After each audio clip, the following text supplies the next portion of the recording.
Salam əziz həmkarlar. Time Test Bank hüceyrə biokimyası 51-ci sualdan baxırıq. Siyonobakteriyaların fotosintez zamanı 45 qram üzvü maddə sintez etməsi üçün neçə litr karbon qazı tələb olunur? Siyonobakteriyaların fotosintez düsturunu yazırsınız. 6 mol karbondioksid üstə gələk 6 mol su. Buradan əmələ gəlir 1 mol glikoza, yəni C6H12O6, üstə gələk 6 mol oksigen. 180 qram glikoza əmələ gələndə 6 vurulsun 22,4 litr karbon qazı istifadə olunur. Bəs 45 qram üzvü maddə əmələ gələrsə nə qədər karbon qazı istifadə olunacaq? Buradan 45-i vurursunuz 6 vur 22,4-ə bölürsünüz 180-ə və cavabınız çıxır. Translasiya zamanı 123 mol su ayrılan translasiyanın düsturu n-1 bərabərdir 123. N də bərabərdir 124. Deməli, burada 124 amin turşusu var. Maksimum neçə saniyə vaxt sərf olunur? Bu zaman 124-ün 5-dən 1 hissəsini tapırsınız. Bu da neçə eləyir? Artıq 124-ü 5-ə bölüb, gəlin bölək 124 bölünsün 5.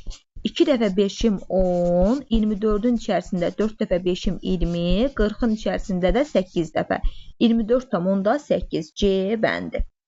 Şəkildə verilən prosesi əsasən X-i, Y-i, Z-i müəyyən edin. Bu fotosintez prosesidir. Fotosintez prosesinə əsasən, məsələn, burada X daxil olur. Karbon qazını alır, Y xaric olur. Deməli, Y xaric olan oksigen qazıdır. Kökdən də gələn sudur. Bu da eləyir B bəndi. DNT molekulunda adenin nukleotidlərinin cəmi 100, yəni adenin nukleotidi 100-dür. Adenin 100-dürsə, bu zaman timin də 100-dür. Bilirsiniz ki, adeninlə timinin sayı bir-birinə bərabərdir. Guanin nukleotidlərinin cəmi 120-dir. Guanin 120-dirsə, onda sitozin də 120-dir. Cəmi neçə azotlu əsas var? Topla 100, 100, 200. 200-ün üzərinə 120 gələndə eləyir 320, 300-ün üzərinə də 120 gələndə eləyir 440. Bu da C bəndi. Cədvələ əsasən X-i müəyyən edin. Glikoliz mərhələsi, yəni oksigensiz parçalama. Əmələ gələn ATF-də makrogetik rabitə. İstilik şəklində ayrılan enerji. Glikoliz mərhələsində 200 kilojol enerji əmələ gəlir. Bunun 120 kilojolu istilik şəklində ətrafa yayılır. 80 kilojolu ATF şəklində qalır. İndi 120 kilojol istilik şəklində ayrılan enerji əmələ gəldikdə 2 mol ATF əmələ gəlir və hər ATF molekulunda 2 dənə makrogetik rabitə var. 2 vurulsun 2, bəs 6 dənə makrogetik rabitə olarsa nə qədər olacaq? 2. Buradan 120-ni vurursan 6-ya, bölürsən 4-ə. Bu ixtisar gedir, qalır burada 30, 30-u da 6-ya vuranda eləyir 180 kilojol. C bəndi. Daha sonra, tərkibində 6 ədəd makroenergetik rabitə olan ATF molekulunda pentoza və ortofosfat turşusun qalığı. Bax, ATF-i çəksən, adenin azotlu əsasdan, bir dənə karbohidratdan, 3 dənə ortofosfat turşusu qalığından ibarətdir. Hər ortofosfat turşusu qalığı arasında makroenergetik rabitə var. 1-2 dənə makroenergetik rabitə. İndi bir dənə pentozan buradadır, 3 dənə də ortofosfatın buradadır. Cəmi ilə 24. 4 dənə bunların cəmi olanda 2 makroenergetik rabitə var. Bəs 6 ədəd makroenergetik rabitə olarsa nə qədər olacaq bunların cəmi? 2. 4-ü vurursan 6-ya 24, bölürsən 2-yə, bu da eləyir 12. Y bəndi. Daha sonra 100 ədəd deyir 1000 ədəd nukleotiddən ibarət DNT molekulunda olan bəzi maddələrin miqdarı aşağıdakı qrafikdə verilmişdir. Ən çox məsələn 1000 verib, deməli 1000 ümumi nukleotidlərin sayıdır.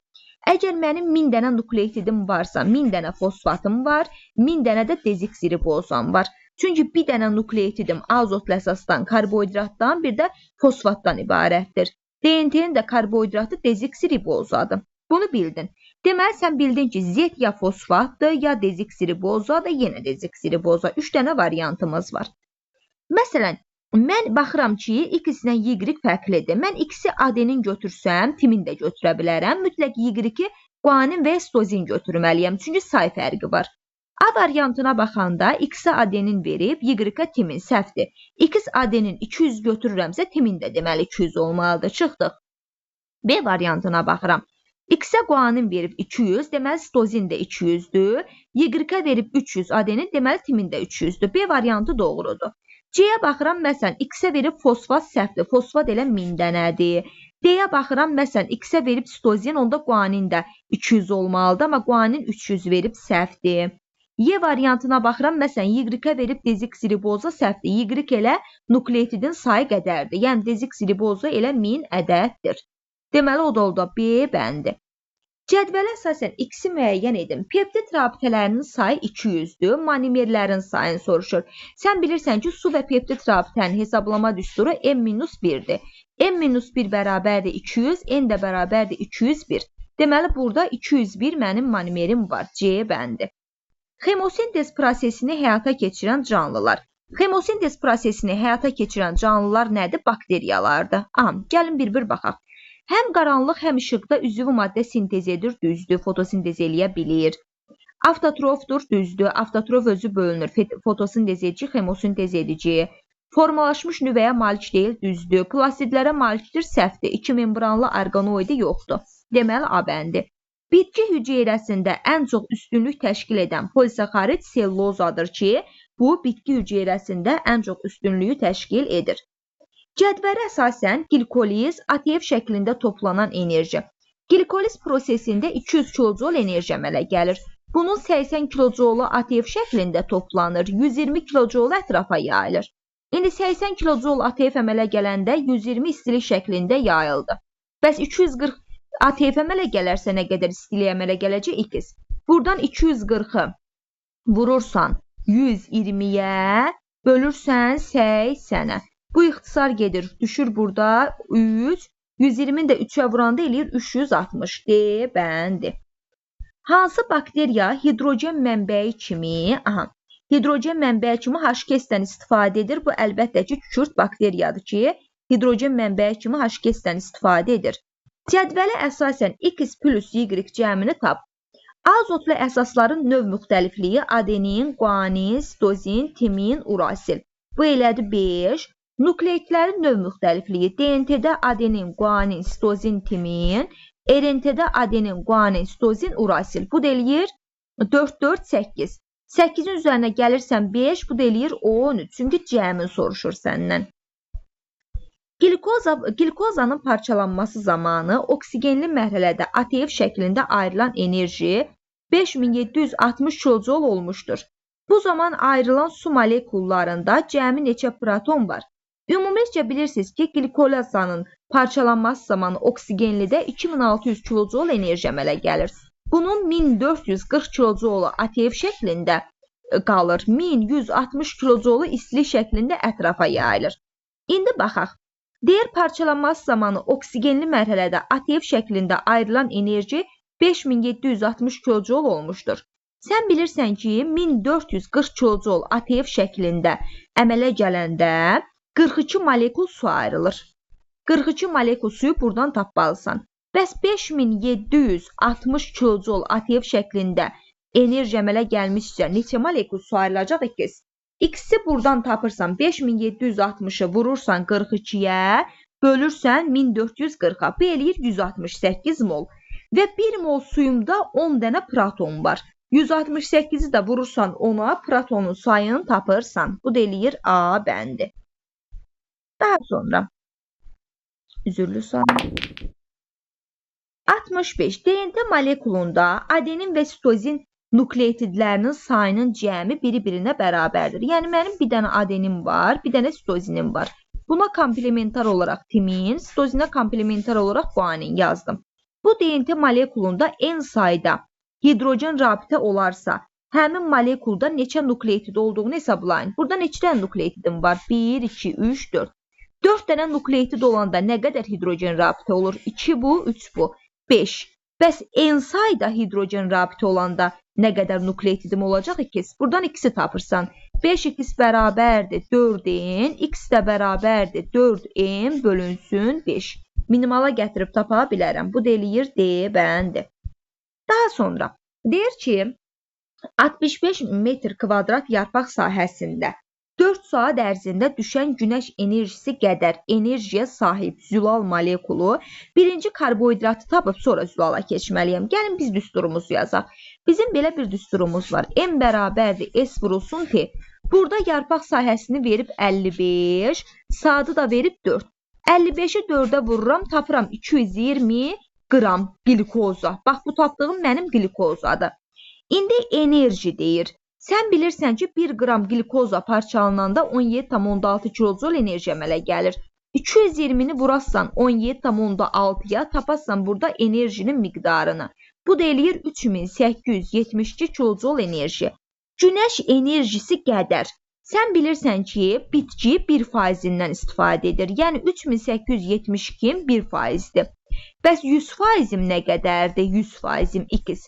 Buradan bunu tapırsam, bu da eləyir 38, 72, yanında 2 dənə 0. Bunu tapdım. Bax, bu kilocu oldu. İndi zülalı soruşur. 1 qram zülalın parçalananda 17,6 kilojul enerji əmələ gəlir. Aldığım bu rəqəm 38, 72, yanında 2 dənə 0 kilojul enerji neçə qram zülalda var? Bunu tapmalısan. X də bərabərdir. Bunu buna böləndə eləyir 22.000. Tapdın sən 22.000. Bunu bildim. Bu zülaldır. Sən də bilirsən ki, normal bir zülalın tərkibində amin turşusunun kütləsi 110'a bərabərdir. Bu 22.000'i böləcəksən 110'a, görək sərbəst halda neçə amin turşun var. Bu deyir 200 dənə amin turşun. Bunu tapdın. İndi maksimum sürətlə deyir. Maksimum sürətdə 6'da 1'dir. 200'ün də 6'da 1'ini tapırsan. Bu da eləyir 33,3 saniyə. Yəni nə deyirsə sıralama o formada getmək lazımdır. Daha sonra zülalın translasiya prosesində nə oldu buna? Aha. Zülalın deyir translasiya prosesində əmələ gələn su molekullarda 592 neutronun var. Tez sən 592'ni böl suyun neutronunun sayına, molekulu tap 8'e. 592'ni 8'e böləndə tapırsan 74 mol su. Nə qədər amin turşun var? 74 mol sudursa ondan 1 vahid çox. 75 mol mənim amin turşum var. Əgər zülalın kütləsi 6250 qram olarsa, tərkibində olan radikalım. Sən bilirsən ki, bir zülal funksional hissədən ibarətdir, bir də radikaldan hissədən ibarətdir. Funksional üstəgələ radikalın cəmini sənə verib 6250 və radikalı soruşur. Radikal bərabərdir 6250, çıxaq funksional. İndi mən bu 75 dənə amin turşusunun funksional hissəsini tapmalıyam. Bilirsən ki, zəncirin əvvəlində gələndə OH-ını itirir funksional hissədən. 75 OH-ını itirəndə funksional hissənin kütləsi qalır 57. Zəncirin ortasında olanda hidrogenlə OH-ını itirir deyə qalır funksional kütləsi 56. Zəncirin sonunda olanda da bir dənə hidrogenini itirir deyə funksional kütlə qalır 73. Bax, bu bir dənə amin turşusudur. Amma sənə məsələnin 75 dənə amin turşusu verir. Bunun 75 dənə amin turşusunun biri əvvəldir, oldu 57, biri də sondur, oldu 73. Neçəsi qaldı ortada? 73'ü qaldı ortada. Ortadakı 56'nı vurarsan 73'e ümumi kütləni tapassan. Bərabərdir. Bu hesablamanı toplayırsan, bu da eləyir 4218. 4218 sənin funksional kütləndir. Ümumi kütlədən 6250'dən çıxırsan 4218'i, yerdə qalır 2132. Bu da radikalın kütləsini tapır. Daha sonra DNT molekulunda adenin nukleotidi olmazsa, bu sahədə amin turşusu kodlaşdıran maksimum neçə triplet var? Sən adenin yoxdur. Bax, çəkirsən. Adeninin komplementarı timin, timinin komplementarı adenin, guanin, sitozin, sitozin, guanin. İndi adenin yoxdursa, timin də yoxdur, adenin yoxdursa, timin də yoxdur. 2 növ nukleotidin var. Bu da 2 üstü 3 birləşib 8 triplet əmələ gətirəcək. Stop kodlarında ATT, ATS, bir də AST'dir. Adenin yoxdur deyə deməli sənin stop kodun yoxdur. Çünki hamısının tərkibində adenin var. Deməli 8'i də kodlaşdıracaq. A bəndi. Verilən viruslardan hansı insanda xəstəlik törətmir? İnsanda xəstəlik törətməyən tütün mozaikası virusudur ki, bu elə tütündə xəstəlik törədir. Doğru cavabı seçin. Bütün hormonlar zülaldır, səhvdir. Bütün zülallar fermentdir, səhvdir. Oksigenli parçalanmada mitoxondri olmaya da bilər. Doğru fikirdir. Bütün lipidlər yağdır, səhvdir. Fotosintez üçün mütləq xloroplast yox, xlorofil olmalıdır. Bir zəncirdə adenin böl timin nisbəti 2, guanin böl sitozin nisbəti 3 olarsa, bu bir molekulda timin böl guanin nisbətini tap. Tapaq. Bax, sənə zəncir seçirəm. Sənə adenin böl timin nisbətini 2 verib. Yəni, adenin, bax, belə deyim də, adenin böl timin. Bax, bu formada verib sənə. Yəni, indi bunu yazmalısan.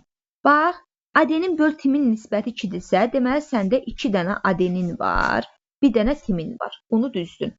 Guanin böl sitozin 3-dürsə, deməli, 3 dənə guaninin var, bir dənə sitozinin var. Bunu da düzdün. İndi bunun komplementarını yaz. Adeninə timin, timinlərə adenin, guaninlərə sitozin, sitozinə guanin. Bunu da yazdın. Deyir, DNT molekulunda timin böl guanin nisbətini tapın. Neçə dənə timin var? 1, 2 dənə burada, bir dənə də burada. 3 dənə timin buradadır. Guanin neçədir? 1, 2, 3, buradakı da 4. 4 dənə də guanin buradadır. Bu deyir 3-ün 4-ə nisbəti. C bəndi.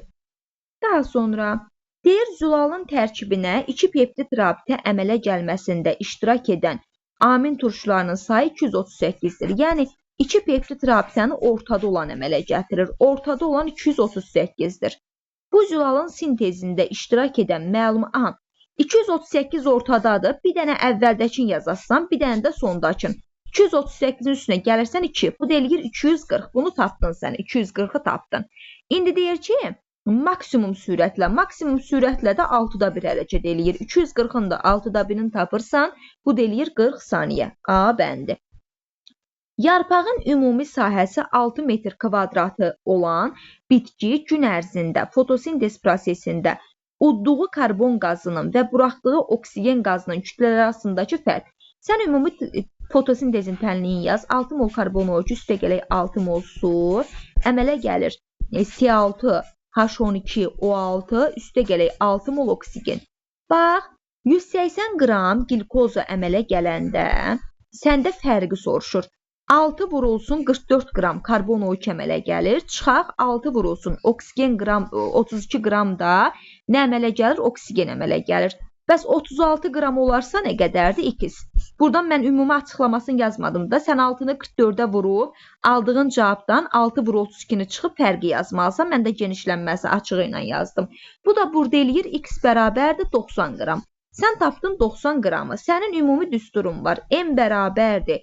S vurulsun T. Buradan günün uzunluğunu T-ni soruşur. T də bərabərdir. M bölünsün S. M kütləni nə tapdın? 90. S-inə verib 6. 90-ı bölürsən 6-ya. Bu da düşür 15 saat. A bəndi. 6 mol karbon O2 üstə gələk 12 mol H2. Sənə bunun düsturunu soruşur ki, bu günəyin düsturudur, qırmızı bakteriyaların. Daha sonra DNT üzərində hansı ardıcıllıq ola bilməz? DNT-nin üzərində ümumilikcə yadınızda saxlayın. Stop kodlar. Məsələn, burada ATS, AST 2 dənə stop kodun var. 2 dənə stop kodun bir yerdə gələ bilməz. Yebəndi. Translasiya zamanı amin turşuları maksimum neçə növ nəqliyyat daşıyır? 61 növ nəqliyyatım maksimum daşıyır. DNT üzərində hansı triplet start triplet adlanır? Start tripletin A, U, G-dir. Bunun DNT-sini yaz. Timin, adenin, sitozin. Yəni TAS. TAS sənin stop nə idi? Start tripletindir. İndi bura baxırıq. Deyir, DNT molekulunda adenin nukleotidlərinin sayı sitozin nukleotidlərinin sayından 5 dəfə çoxdur. Zəncirini çək. Deməli, 5 dənə adeninin var. 1, 2, 3, 4, 5. Bir dənə sitozinin var ki, adenindən çox olub. İndi onun komplementarını düz. Adeninə guanin, adeninə guanin, adeninə guanin, adeninə guanin, guanin nə idi üzürlü sayın? Timin, timin, timin, timin, timin. Sitozinə də guanin. Aha, düzdük. Deyir, əgər hidrogen rabitələrin sayı 39.000 olarsa, 3900 olarsa, adenin və timin arasında neçə hidrogen rabitəsi var? Buradan hesabla da 2, 4, 6, 8, 10. Adeninlə timin arasında 10 dənə hidrogen rabitəni var. Bax, buradan baxdın, adenin və timin. Ümumi nə qədər hidrogen rabitəsinin içərisində? 10, 3 dənə də bu eləyir 13. Ümumi 13 hidrogen rabitənin içərisində 10 dənəsi adeninlə timinə düşür. Bəs ümumi 3900 hidrogen rabitəm olsa, nə qədərə adeninlə timinə düşür ikiz? 3900'ü vurursan 10'a, bölürsən 13'e. Bu da eləyir 3000. A bəndi. Əgər oksigenli parçalanma zamanı mitoxondri membranından 6 hidrogen protonu keçmişsə, oksigenli parçalanmada 24 hidrogen protonu keçirəndə 1440 kilojul enerji ATF şəklində toplanır. Bəs 6'sı keçəndə nə qədər toplanacaq ikiz? 6'nı vurarsan 1440'a, böləcəksən 24'ə. Bu da eləyir 360. C bəndi. Yarpaqlarının ümumi sahəsi 6 metr kvadrat olan bitkinin fotosintez prosesində CO2 bayaq yazdığımız kimi yazmalıyıq bunu və buraxdığı oksigenin kütlələri fərqi 14 qram olarsa, bildiniz ki 180 qram glikoza əmələ gələndə 6 vurulsun 44 qram karbon O2, 6 vurulsun 32 qram da oksigen. Bundan çıxmalısan. 6'nı vurub 44'ə, aldığın cavabdan 6 vurulsun 32'ni çıxırsan. Bəs 14,4 qram fərqi olarsa, nə qədər glikoza əmələ gələcək ikiz? Tutalım x bərabərdir. Bunu aldın bir z rəqəmi. Rəqəmi z ilə işarə eləyirəm. Sonra səndən uzunluğu soruşur. M bərabərdir, S vurulsun T. Buradan T'ni tapırsan. T də bərabərdir, M bölünsün S. M-ə nə tapdın? M-ə tapdım Z rəqəmin, S-nə verib 6. Z-in də özün orada toplayıb tapassan. Aldığın rəqəmi də 6'ya bölüb günün uzunluğunu tapırsan. Daha sonra verilən maddələrdən neçəsi polimerdir? Polimer birləşmədir. Selloza polimer birləşmədir. Pektin polimer birləşmədir. Histidin, serin, lipid xeyir. Glikozadakı monosxariddir. Deməli ikisi. A və B cəmini tapın. Maddə molekul ATF. ATF-də bilirsən ki, bir molekul ATF-də 2 dənə makrogenetik rabitə var. 4 molekul ATF-də 2'ni vurursan 4'ə 8 dənə makrogenetik rabitə olur. Sonra ADF-də bir dənə makrogenetik rabitə var bir molekulda. 6 molekulda ilə 6 dənə. 8'in üzərinə də gəlirsən 6 eləyir 14. Y bəndi. Bir amin turşusu maksimum və minimum neçə növ nəqliyyat erintisi ilə daşına bilər? Maksimum 6 növ, minimum 1 növ nəqliyyat erintisi ilə daşınır. Hüceyrədə ribosomlar maksimum neçə hissədə yerləşə bilər? Mitoxondrida yerləşir. Hüceyrədə deyirsə. Bax, mitoxondrida yerləşir, xloroplastlarda yerləşir. Dənəvər endoplazmatik şəbəkənin içərisində yerləşir. Sitoplazma da yerləşir. Bir də nüvədə yerləşir. Neçə hissə elədi? 5 hissə. Bu da eləyir C bəndi. Polipeptid zəncirdə 100 amin turşusu qalığı varsa, onun neçəsi yalnız bir peptid rabitə əmələ gətirə bilər? Bir zəncirin əvvəlindəki bir peptid rabitə əmələ gətirir, bir də zəncirin sonundakı bir peptid rabitə əmələ gətirir, yəni 2 dənəsi. Hansılar zülal sintezində məlumatı nüvədən almır? İki membranlı orqanoidlərin özünün DNT-si olduğu üçün məlumatı nüvədən almır. Bu da eləyir mitoxondri ilə xloroplastlar. Fagositoz neçə aləmin nümayəndəsində müşahidə olunur? Bir dənə heyvanlar aləminin nümayəndəsində. Əgər əzələ 72 qram su işlədibsə, bu zaman ATF-in parçalanmasından nə qədər enerji ayrılır? ATF-in üzərinə sən gəlirsən su, əmələ gəlir ADF, üstə gələk H3PO4, üstə gələk 40 kilojul enerji. Aha, indi baxırsan, 18 qram su istifadə olunanda 40 kilojul enerji əmələ gəlir. Bəs 72 qram su istifadə olunanda neçə kilojul enerji?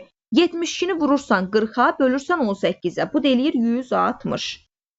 Zülal molekulunda amin turşularının qalıqlarının radikal kütlələrinin molekul kütləsi 8100 olarsa, zülalın molekul kütləsi nə qədər olar? Sən bilirsən ki, sənin radikalın 54'dür. 8100'ü bölürsən 54'ə, tapırsan amin turşularının sayını. 150 amin turşun əmələ gəlir. Molekul kütləsi deyir. Birləşməyə girəndə birinin kütləsi 110'dur. 150'ni də 110'a vurub ümumi molekul kütləsini tapırsan. Bu da eləyir 165.000. B bəndi. Hansı maddə denaturasiyaya uğrayır? Denaturasiyaya uğrayan zülaldır. Bu da keratin zülalı. Hansı orqanoiddə 8 növ nukleotidə rast gəlinə bilər? 2 membranlı orqanoidlərdən olan mitoxondri verməsə plastidi götürəsən.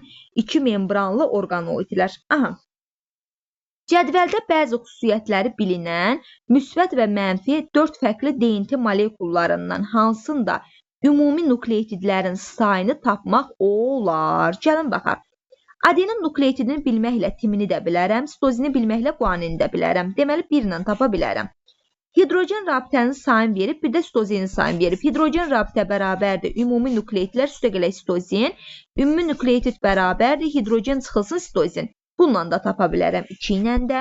Hidrogeni verib, adenini də verib, bununla da tapıram. Ümumi hidrogen rabitəsi bərabərdir 2 adenin üstəgələ 3 guanin düsturundan. Burada guanini tapacağım. Aha, bu da ola biləcək 3 də. Tək hidrogen rabitəsini bilsəm tapa bilməyəcəm. A bəndi. DNT molekul kütləsi 24.000-ə bərabərdir. Molekulda nukleotidlərin sayını tapın. Sən əvvəlcə nə etməlisən? 24.000-i bölməlisən 300-ə.